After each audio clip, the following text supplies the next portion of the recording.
by M on CIP Ethics First Learning Lab Series. Speakers are Margaret Jackson, Lola Adekanye, and Barbara Jackson.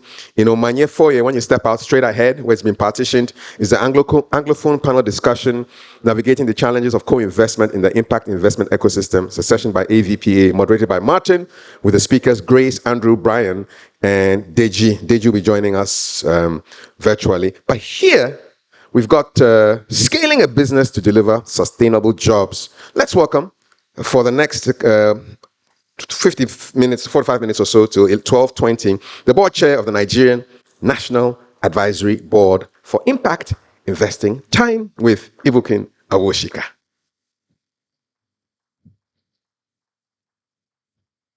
Do you want to start? I feel. All right. Okay. All right. Morning. Well, it's still morning. Oh, yeah, it's still morning. The thing about being in Ghana is you can afford to have one more hour added to your day. So it's still morning. Would you be kind enough for us to sort of gather? We're so spread out that concentration-wise, it's so, but if we sort of gather together more and occupy the middle of the room, because what we're having is a chat, from one entrepreneur to others, and then talking about our real issues and what are the things that we can do. So this is not a presentation session because I don't want you to be distracted by all the slides you've seen before so many times in your life from different people. But it's about, let's talk about what our real issues are as entrepreneurs working on the continent and trying to solve our continental problems for real value. Thank you very much. It makes it a lot easier to concentrate. Okay, I was having a conversation just before we finished, after the last session, and I was saying to one of the speakers that, look, one of the key things that as African, first and foremost, I think every entrepreneur on the continent of Africa is a superhero. And I mean that because ultimately you need the heart of a lion. You need the courage of, I don't know which animal to describe it with, but you need the selflessness of who we are as Africans in our communities to wake up every morning, to say something your brother-in-law said to me a long time ago, that only a madman decides to be an entrepreneur and worry about other people's salary instead of just working to receive a salary at the end of the month.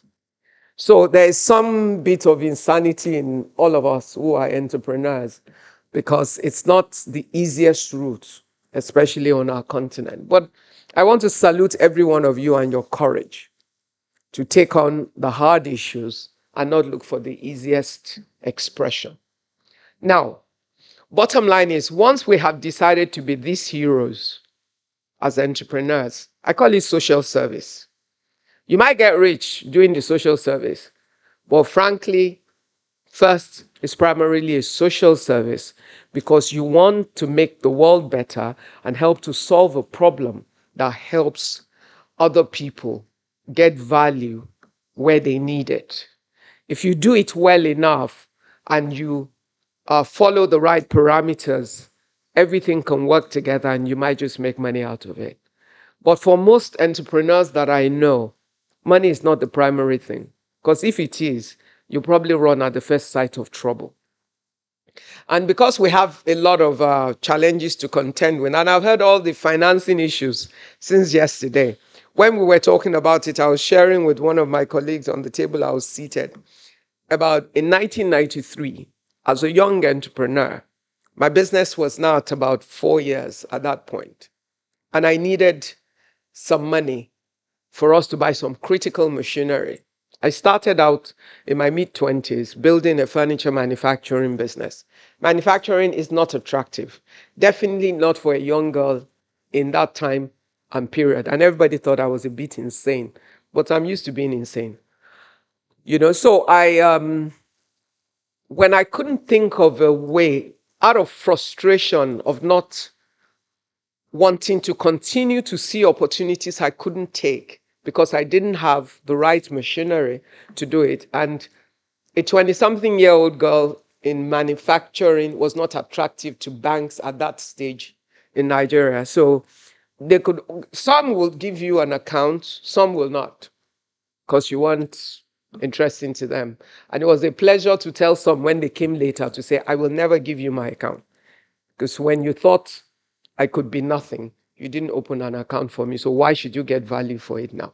So I had some of those fun moments, but the point I'm making is at that point, I desperately knew that it was either I was going to live in the frustration, as many of you have expressed, of looking at jobs I couldn't take and wanting machineries that would make my life easier, but that I couldn't afford. I had to face a critical situation of paying an insane price for capital. So at that point, I took a facility from a finance house. This was 1993. And within that period, Toyin would probably remember, in Nigeria, finance houses and everything went crazy. Interest rates were between 42% and 70%. Yeah. It was a season and a time in Nigeria. It was crazy. But it happened to be the season and the time that I was building a business. And I just happened to still be a young woman who just had to find a way to survive at that moment or give it up. So I took the money, 1 million naira in 1993. I went around Nigeria, looked for other furniture companies that were closing down and bought their used machines to facilitate our ability to be able to deliver what I wanted. As I explained to my friend on my table then, one thing was because I was able to get those machines, it looked like it was suicidal at those interest rates. But it gave me the courage to go after certain kinds of jobs. And at that point, Tony, you probably remember as well, Ventures and Trust just built the building that later became Halliburton. And they were looking for a company that would furnish the building. And I fought with my life to compete for that job with everything. Ultimately, was able to get it. And when I took the loan, every 90 days, I paid capital plus interest. Every 90 days. Capital plus interest, rest rolled over. By the time I was completing this job, it was my 15th month of the facility, and I'd been paying every 90 days. I was working for that money. And I was desperate for jobs because I had to meet my obligations.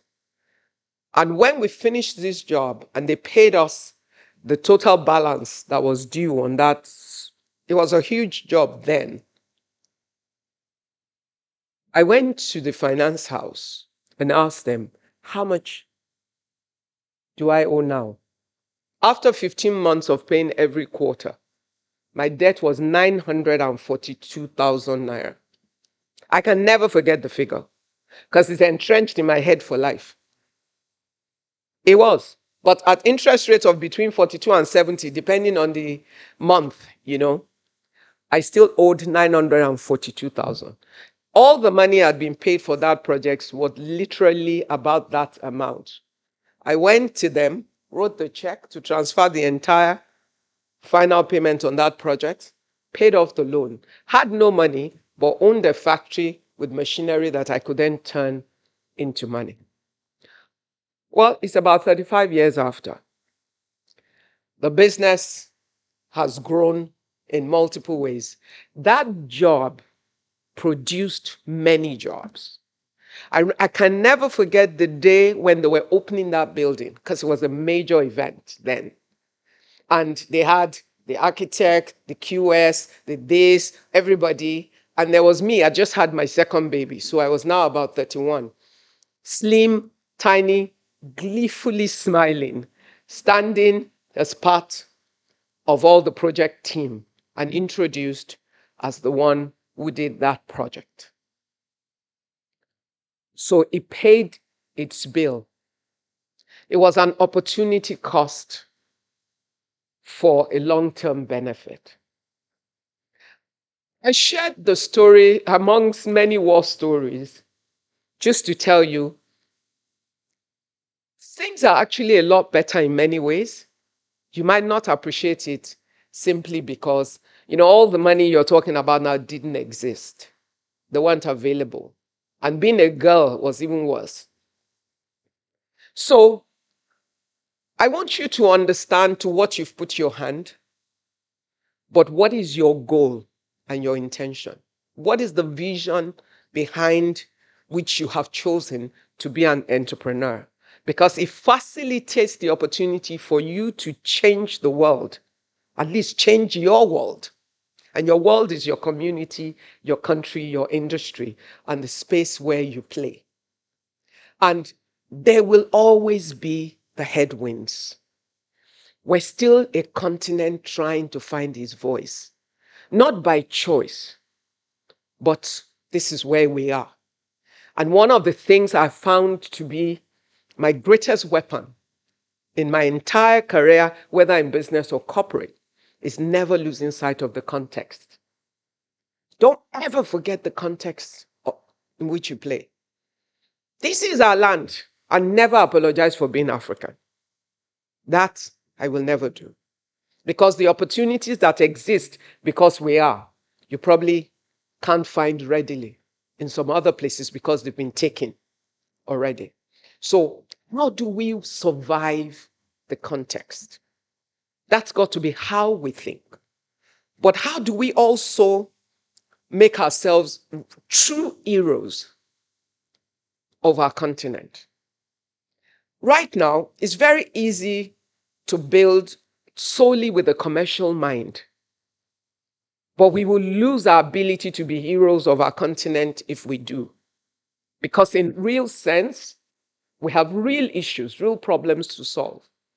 And therefore, we need to innovate with a sense of responsibility that is beyond profitability. If any business doesn't make profit, it's not a business. It is charity. So let's settle that. So you're not, in talking about impact, we're not saying forget the fact that your business cannot even exist if it's not able to sustain itself.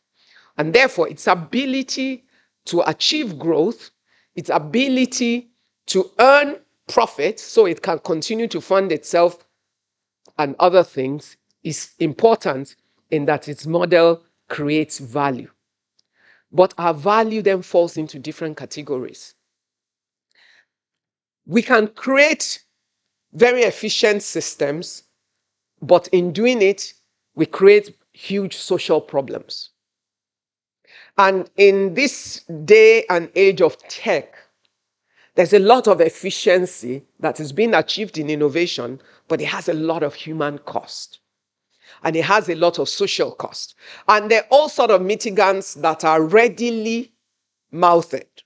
However, in the context of our own continent, the speed at which our governments move, the speed at which our people can be retrained and resettled, we create a lot of social problems that does not get solved immediately. And honestly, when one rich man lives in the middle of many poor people, he's what? He's a poor man. So it does, if your solution makes you a lot of money, but your entire community is still wretched, hungry, and all of that, then you need a multiple wall to live in your house, which then becomes a prison.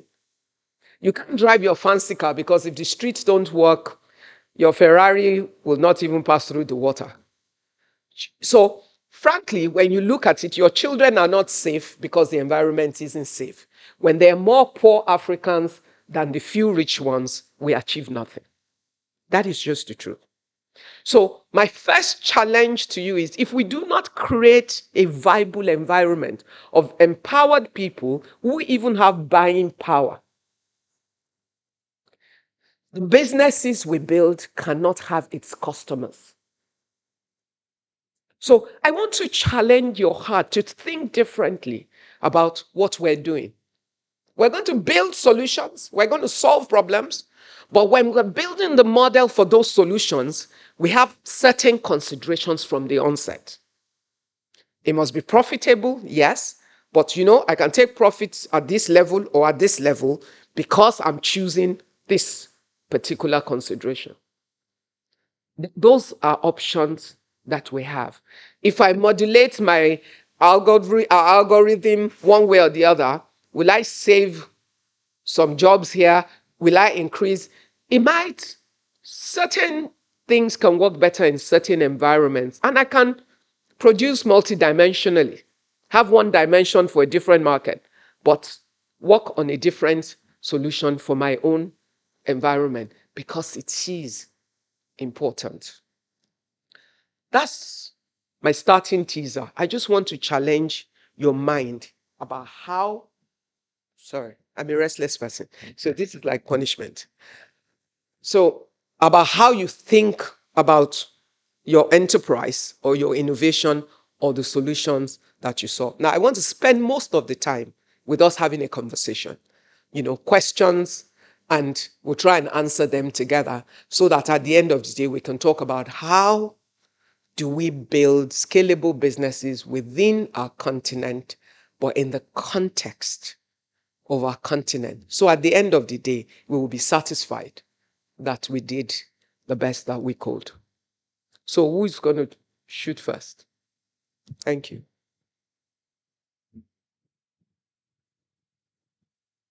Okay. Good morning, good afternoon, everyone. Thank you so much, Ma. Really an honor to be able to listen to you. My name is Folake Owodunni. I'm the co-founder and CEO of Emergency Response Africa. So I can definitely relate with some of the things that you've said in terms of risk. So my question is about risk. How do you as a person process risk? And what I mean is, you had this situation where you needed to take a loan at a very high interest rate. And, I'm sure you thought about the things that could potentially happen and still decided it was worth the risk. So do you have a way of processing risk that helps you sort of decide which decisions to go ahead with and which ones perhaps are not worth the risk? Hope my question's clear. Yeah, very clear. But I'll start first with a story. After I paid off the loan, that particular loan, I found out that my father, when he found out that I took that loan, had said to my family that I have given birth to this one. He said it in Yoruba, Mobi, which means I have given birth to this one. And then just prepared himself, never told me because he didn't want to scare me, but just told himself that if anything goes wrong, he will sell his house and he'll pay the loan off to deliver me from whatever the troubles were. But he allowed me to have the courage to take on this situation. And when I now told him I had paid, that's when I heard the plan behind the scene. That was the backup plan that I didn't even know I had. Now, in reality, risk, you dimension your risk. What was my opportunity cost in that situation? It was either I didn't take that loan and did not get the machines, either I packed up on the business, which would be a zero position, or that I took a step of faith and just had the audacity that, well, what's the worst that can happen? Everything will go wrong. If everything goes wrong, you can't get out what doesn't exist. You would have to maybe sell off whatever it is you think I have at that point in time. But youth is a gift. It's a gift. Because at a certain stage of life, you're more fearless, which is why I think it's a major asset for us that we have average age of the continent at 17 plus, 18 plus, because they're fearless enough to take on our challenges and without the rigidity that the fear of that risk can bring. So we're going to have to decide, when you look, you count the cost, but then you count your real cost. You create the best mitigant that you can, but at the end of the day, you make the best decision for you in that situation. At the end of the day, what was the thing I believed in? That I knew that I'm a hard worker. I also did not take the money without intention not to pay back. I also knew that I was going to do everything to work, to get the money, to meet my commitment. And that's what I did. I chased that job I talked about with the fire of someone that couldn't fail. Because I knew I had a situation that I mustn't fail at. I went after the guy who was the founder of the company when everybody told me that if you take that guy's job and you mess up, he will finish you. You'll never be able to work in this town. So I just walked up to him one day. I saw him in the bank and I walked up to him and I said, "Good morning, sir." And he said, "Morning." I said, "Everybody says if I work for you and I fail at it, you will destroy me." He looked at me. I said, "Yes." He said, "Don't mind them. That's how I will build a 5-star hotel and I will give it to you to furnish." I said, "Yes." It's true. This was our exact conversation. And then I continued with his executive director that was in charge of the project. But I also made sure that I gave them every option that made me far more competitive and attractive to them than everybody else that was bidding on the job. And I came at it with the innocence of a child and the creativity of my mind. And ultimately, I think I challenged them enough to take a risk. So the risk now became theirs because they then took a risk on me. And all I had to do to mitigate my risk was to deliver. So there's a stage where you just have that. Risk is not as absolute to you at a certain age as it is to when you have large institutions that now have so many things to count. And that's part of the liberty that an entrepreneur has. So it's the best I can tell you at this point because I know all the science of risk. But I also know that as an entrepreneur, there is your intuition, your instinct, and your dedication to your industry. And you can do the best that you can in this situation. Thank you. Maybe we shouldn't clap until the very end so that we will save time and we can move on. Okay, let me do guy, girl, and just to be, yes. As a mother of boys, I always try to balance it. So I'll come back to Yes, sir. Good morning. Morning, sir. Yeah, I'm Francis Zuta, the CEO of Be Kind Empowerment. Amen. Yeah. I'll add something small to what you said. Okay. Yeah. I always keep on saying everything that you do is your mindset. I never been to high school before. I'm just a technical student. Okay. I was doing electronics and I diverted it to mobile phone repairs. But I tried, it didn't work. So I changed my mind to be a miner. So I went to Takwa to mine with some South Africans. I tried it couldn't work for me the way I want it. I buy my own machine and get into the forest to do galamsey. Yeah, I can't walk to the site. So they carry me as machine owner. They carry me at the back to the site. We've been in the site for 3 weeks to mine. I couldn't work. So I came back home. I sit down and say, what will I go next? So I went to Carnation, Cripples Home, to train how to do sandals and slippers, all those things. So from there, I said, no, let me register this and become entrepreneur. So I register my business and I opened a small company that's I train other physical challenge people also there, give them employment. And now I can see things are changing a very little bit. So everything that we do is our mindset. We should never give up early. Yeah, so I like your. Thank you. Thank you. All right. I'll go to the young lady there who's waiting to. Okay. Yeah. Good afternoon, Ma. Yes. Good afternoon. Thank you so much for all you do. First of all, I want to say before I ask my question that I'm an entrepreneur today because of you. Because I remember during my MBA, they asked me to do a case study of a female entrepreneur. You are the one who inspired me. So thank you for that. Okay, so to my question, audacity. So one of the things that entrepreneurs we need is audacity. However, I mean, as women entrepreneurs, we literally are maybe cultured or trained to under promise and over deliver. And so when we're pitching our businesses, I've often heard that women entrepreneurs don't dream big. I don't think it's that we don't dream big. I just think we don't want to fail. We don't want to promise metrics that we can't deliver. So what is your advice, from a gender perspective, from a woman who has done great things in Africa? How should we express our audacity and still maintain honesty? Because I think that, balance is important. Okay. I think it's a lot about how we say it and what we communicate. And our communication is not just in the slides. When you ask an investor, it's like a bank. When they give credit, they're not, your collateral is not the biggest reason they give the credit.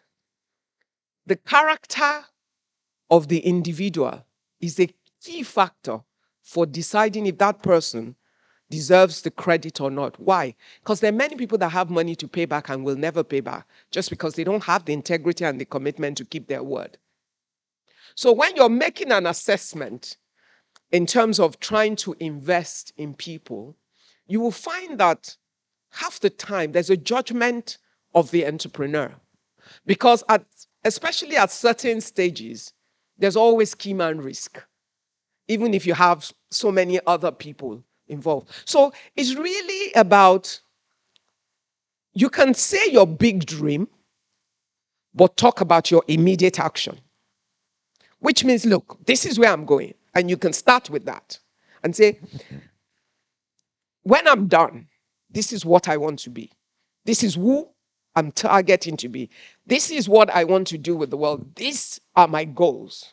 However, I'm also patient enough to build towards it. So I'm starting from here. I intend to move to this stage in my short-term goals. And from there, these are my medium-term goals, but this is my long-term goals. And whilst I have time set for all of this, the only thing I can tell you is I'll be working to shorten the time at every point that I can. Now, can you deliver that honestly? If you're lying, they will know. Trust me.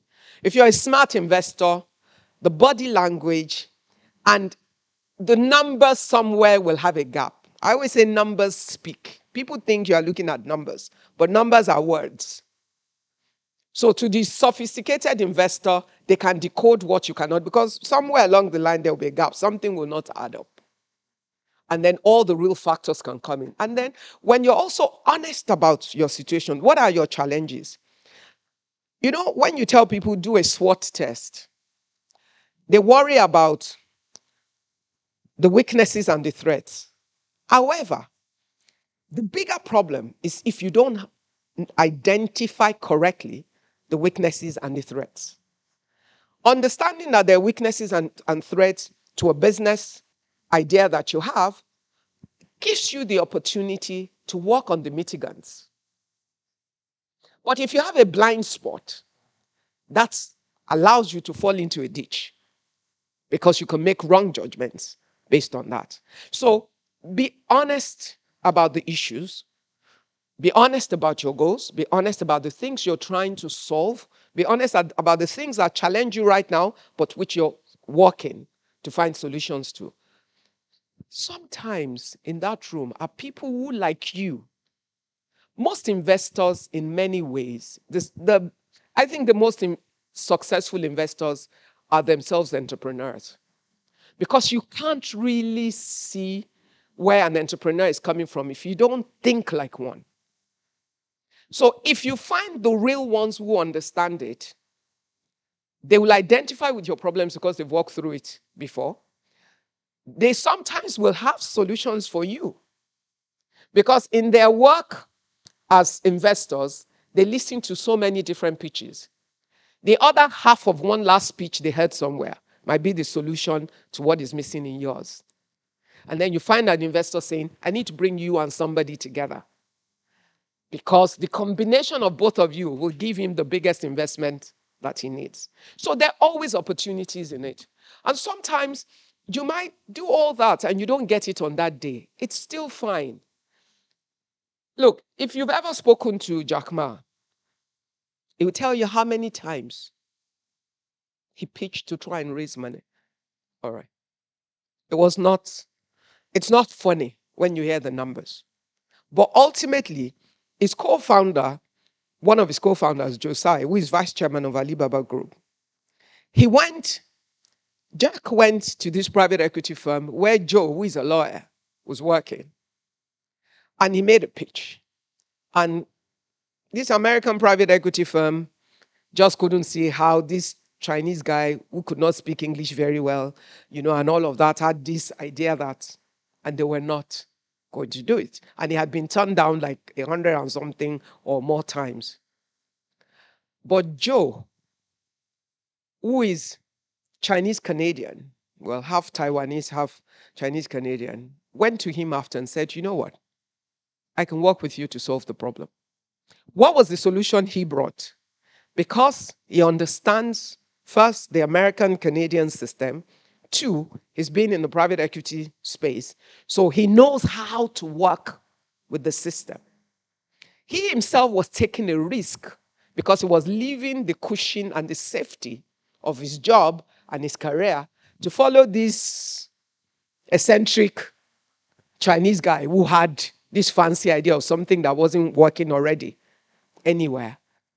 And as Joe said, that he tried to reset his risk to work for him. And he joined him. Well, all he gained from making that risky decision was to become a multi-billionaire so many years down the line and all of that. So risk is life. I consider life as an entrepreneur as an adventure. That's always how I tell myself the story, that it's an adventure. You cannot always be sure of everything that is ahead of you. But if you have the passion and the commitment enough to walk that path of adventure, you will discover some challenging surprises, and some of your challenging surprises become your asset. But you will also discover some great ones. And along the path of it, you'll meet some great people. There's certain key things you must have. You must have humility of spirit, which means you're teachable. You must understand that you do not know everything, which means you must be open to receive knowledge and wisdom from other people. You must know that opportunities can be anywhere, and sometimes you are only the part of a whole, which means you must learn to respect every other human being and the value that they bring, from your tea person, who might be serving tea in your office right now just because he can't find a job, but has actually lived an experience that's given him the knowledge that is the solution to the problem you've been cracking your head to solve. One of the things I've learned the most in life is that my biggest asset are the humans I see every day, no matter what level, across the entire spectrum. Treating them with respect and understanding that I'm not the one that always knows the most, and learning from everyone and everything is an empowering skill to have as an entrepreneur, and it would help you in making some of your moves. Yes, ma'am. Good day, everyone. My name is Mariam. I'm the founder of Mo Baby Care, and I would like to reiterate again that you're a true inspiration. I've attended all of your live series. I've had tea time with you, and it's a comment. And just to add, because I remember the first time I listened to you about 5 years ago, it felt like it's okay for her to say she has made it, she has seen the future. That's what they think. And even I'm sure with the Jack Ma story, it feels like, oh, it's Jack Ma, it's okay. And I just wanted to share a bit of my story, telling you that it's a possibility. Never feel like you're sharing your story too much. Never feel like you're pitching too much.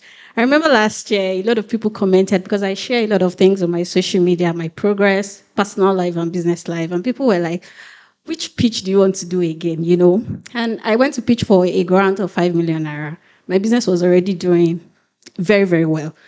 I obviously at the time didn't need just 5 million naira, but I needed to get into that room. I needed them to hear my story. And I remember at the end of the pitch, they changed the final price to times 4. because they were so sure that 5 million naira was not going to do what I needed to do. And not just that, I also got a 1-year contract to do a supply for their NGO arm. I am not an NGO business, but it felt like I needed to create another arm for my business to do what they needed to do. This is something they've been doing for 4 years. They obviously have companies and partners who were currently doing it for them. But because of the confidence in the story and because of the traction, and just like she had said, she has big dream. Of course, I knew I was going to get there, but they're like, no, you don't have to wait 5 years. You can start now. So thank you very much and well done. Welcome. Fantastic. Right.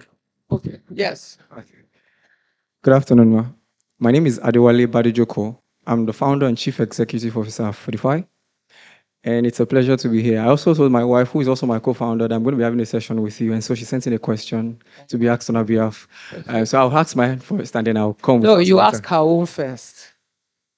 Ladies first. Okay, so interestingly, I asked just one question. She sent 3, but I'm going to pick the first one. So the question read does, how does she lead, that's you, as a woman and maintain her femininity?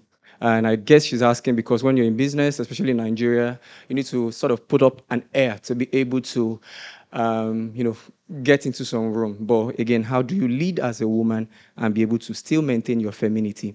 My question would be, when you work in a space that is not the glam. I mean, we know what fintech is in Nigeria and in Africa right now. I mean, everybody understands it, and investment tends to follow that path.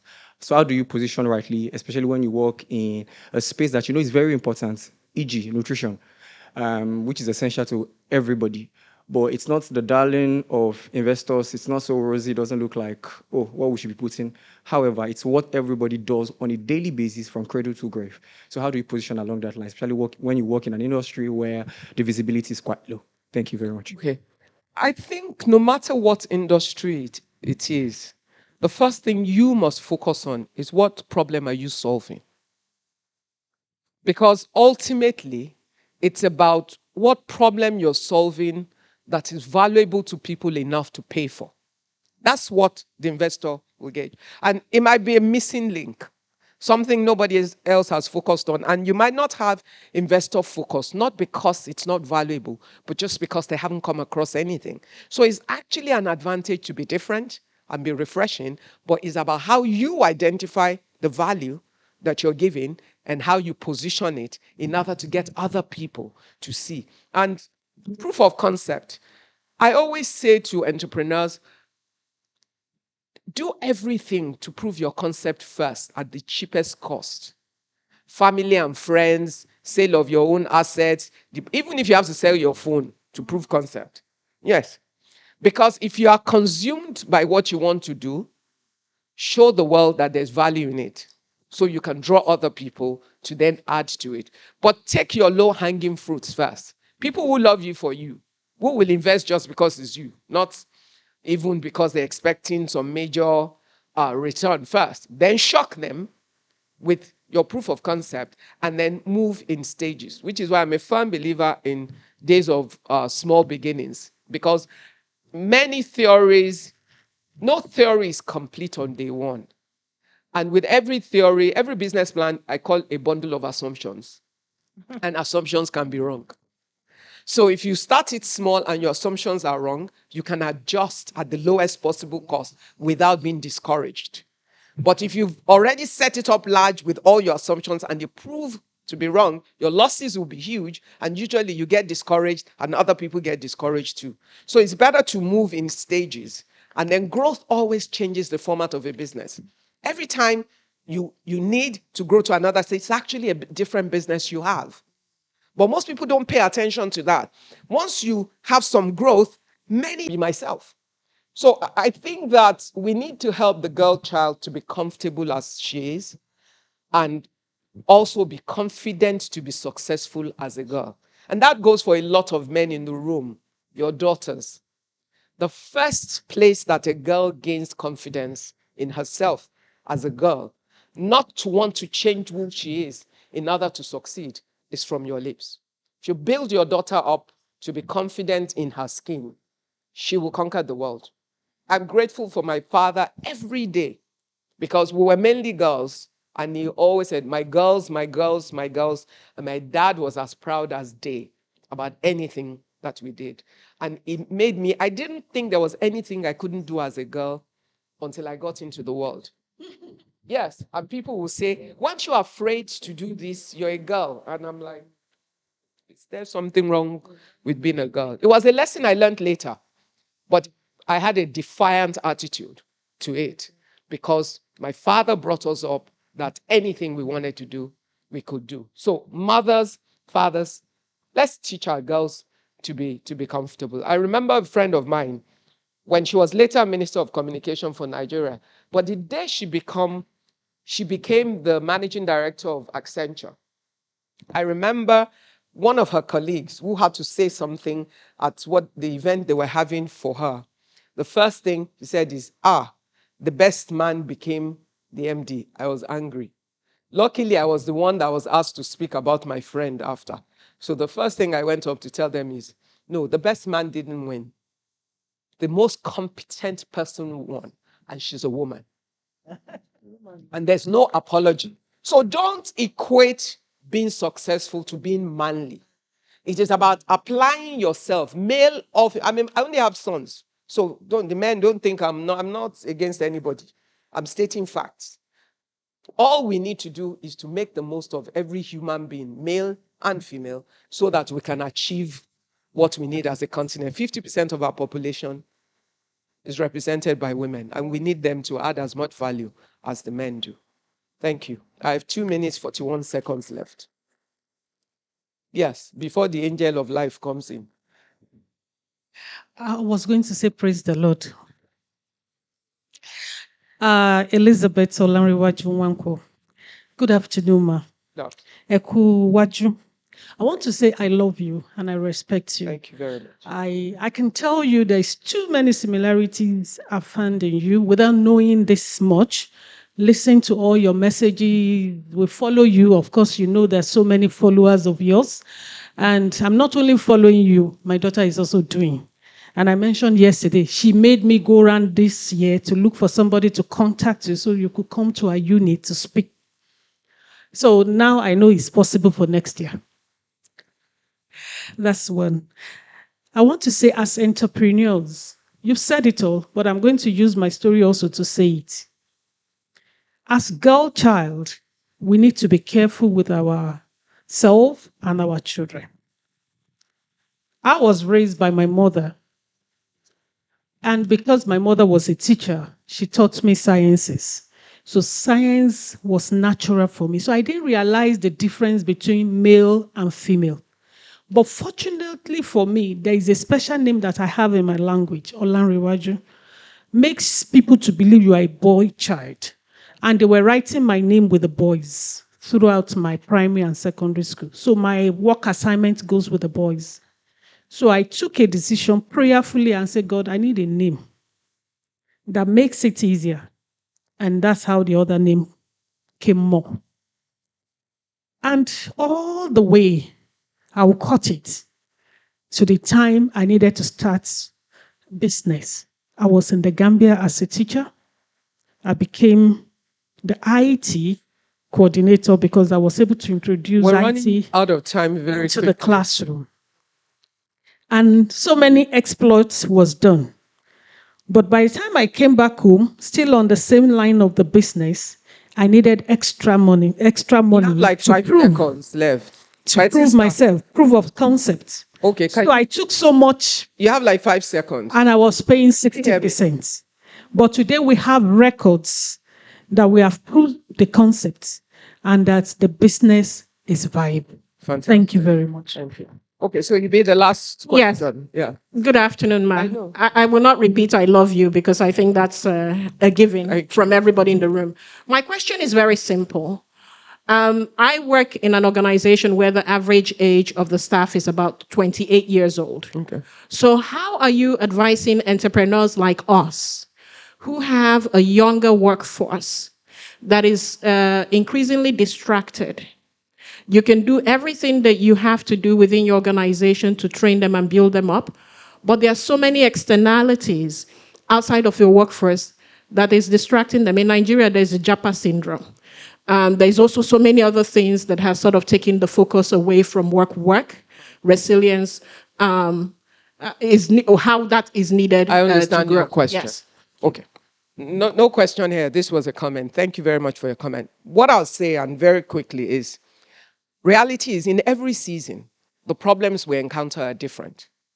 Right now, human capital is a major challenge. However, you have to create solutions for the season that helps you to solve it. If you have a lot of young people that work for you, and those are their characteristics, you're going to develop the way you deal with them different from your traditional ways. Now, I know that they tend to generally say to themselves, I can only spend 3 years in this place because it's not fashionable for you to have stayed longer anywhere else. So that's fine. What you must do strategically is have a mixed workforce. When you have certain roles that they play, have a matured person who represents stability, who is part of that team, or do a mix in your hiring. Some of them and some more matured people that help them to see the value of some stability within the system. 2, how do you incentivize them in a way that ensures that even when they get to the point where they want to move, you don't use it against them. You can renegotiate the terms at that point in time to say, okay, you want to leave now. Where are you going to this?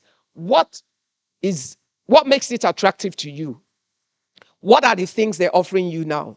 Do you like, first you establish if they like your work environment, but they might just be driven by that thing amongst themselves. They're always talking about not staying long. There's a lot of peer pressure about time. But if you make them see the value in staying and you negotiate the value of that moment with them, and you would have built it into your model. You're not going to keep them if you don't. Now, you might take a new person, but you're going to start afresh, trying to rebuild. So you're going to cost it in and try in one way or the other. Then you use them. You also turn peer pressure into peer influence. You need to work out how you create peer influence within your organization that makes them able to influence one another in order to stay. 3, build relationships with them. You need to learn how to make matters of the heart and not just matters of the head. So it's a strategy that helps you to, you will normally get them to come and talk to you or to certain influencers you have developed within the organization about why they're making the next plan and all of that. And they can systematically help you to influence them in ways that you can. And finally, build into your workforce an excess capacity that allows you to have the shift when it happens. Because at a stage, when I introduced the security doors for the bank system into Nigeria, this was like 28 years ago. It's nothing, it was a new industry for the Nigerian market. And I needed a lot of electrical and mechanical engineers to train. Send them to Italy for training. When they come back, they immediately think they deserve salary increase. I'm telling you. However, it was the same time that the telcos were emerging. The telcos, for a lot of their base stations and stuff and all of that, needed exactly the same skills that I required. Now, can I compete with the telcos? No, they were building an entirely new industry in Nigeria. They had huge salary offers. So at a point, I realized that the guys that I would lose first were the BSc electronics and electrical, because they had a more arrogant attitude about what they deserved. So you know what I did? I moved from BSc electrical guys to HND electrical guys. Yes. And it was a crucial shift that changed everything, because the guys that go to Polytechnic and come out with HND, they're actually more technically competent than the BSc guys, but they're also more humble in nature. They feel a little disadvantaged mentally. Now, that became my asset to use, because I knew that they were more stable and grateful to work with any sort of, and the first thing they always got on my job is they'll go to Italy for training for months. So that for them was good. Most times you were getting them their passport and their visa for the first time. those ones stayed longer. And then every time I needed 6 guys, we would take like 8. So when we finish training and preparing them, I know some will go to the telcos. But even if I lose 3 or 4, I will have 4. And in each batch, I would retain, and I retain them for the long term. So you have to be creative for the time and the season and the workforce that you use. Sorry, guys, Angel will kill me. That was good. Thank you. Wonderful stuff. Wow. Thank you, Ibukun Awosika. I have 2 announcements and 8 words. First announcement, all UN participants should sit around the same table at lunch. Second announcement, remember to take your stuff. Third announcement is just 8 words. Enjoy your food. See you in 1 hour. Same place. Thank you.